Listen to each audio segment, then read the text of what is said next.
if you're working with beta readers, there's one thing I really love doing that is so incredibly beneficial to you as the author. And that is to ask my beta readers not just to pay attention to the plot holes and the errors and the issues and the grammar and the spelling and the whatever, but to specifically write little notes on their thoughts and feelings after each chapter. After every chapter, I want them to kind of check in with me, just in a running note off to the side, not connected to anything else, to tell me who they like, what they think is going to happen, what they are, weirded out by what just happened. I want to know their reactions in real time because A, that's really fun for me as the author just to get that real time feedback, but B, it helps me to see the progression of how they're connecting things. I want to see if they pick up on the little hints and if they guess what's going to come.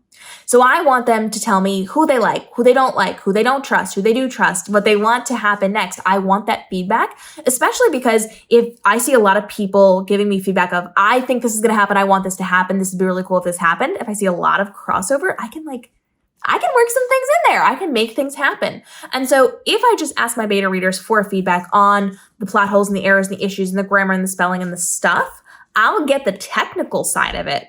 But I really want that emotional side too. And I want to make sure people can track the progression. If they're all guessing like my big twist early on, that could potentially be a problem for me. I might need to throw some red herrings in there. If they are not seeing anything come and it feels like out of the blue to them, now maybe I need to leave a couple extra breadcrumbs.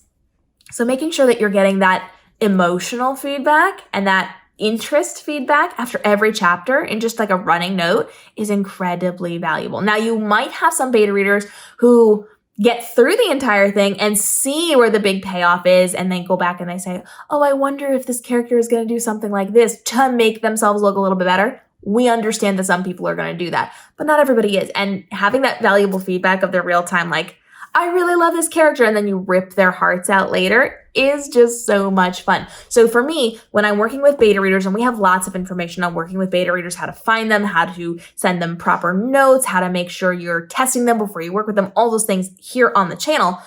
When you are doing this, I also really encourage you to ask for just a separate little note on their phone that they can just take screenshots of or just copy paste, send that text to you, and talk about a few lines after each chapter of how they're feeling, what they think is going on, what they've gleaned from the things that they've read already.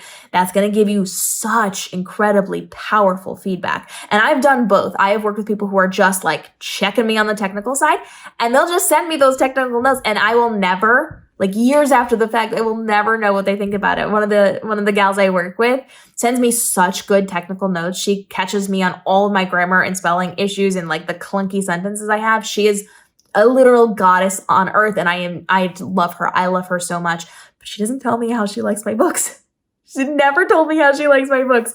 And so every once in a while I'll get the notes back from her, and I'm so grateful to her. And I have no idea if she liked the book or not.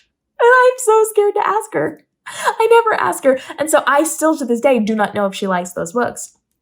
So now I ask people, I'm like, well, what do you think? What did you think of this? And for everybody else I've asked them, I've never asked her. Maybe I should, but I just love getting those notes. And sometimes I just do the overall, what did you think? Did you guess this was going to happen? Did you know about this? What did you think about these characters throughout the story? And they'll give me feedback after when I ask them for it. But I really find it works better just in general. I was going to say for me, but in general, it works better if you just say, can you just give me a running 2 or 3 sentences after each chapter so I know where your head's at with these things so that I can lean into what's working and make sure I'm checking myself on what's not working. And the stuff you get back is just really fun. It's just really fun to read as an author, and it gives you so much valuable information. So I highly encourage you to put that into your practices with your beta readers as well so that you know what's going on so you can level up the content you are creating. And if you've got questions on this, go ahead and drop it down below. We want to make sure we're helping you to navigate the world of publishing, from your writing to your publishing to your marketing, to make this your most profitable year ever with least amount of stress and overwhelm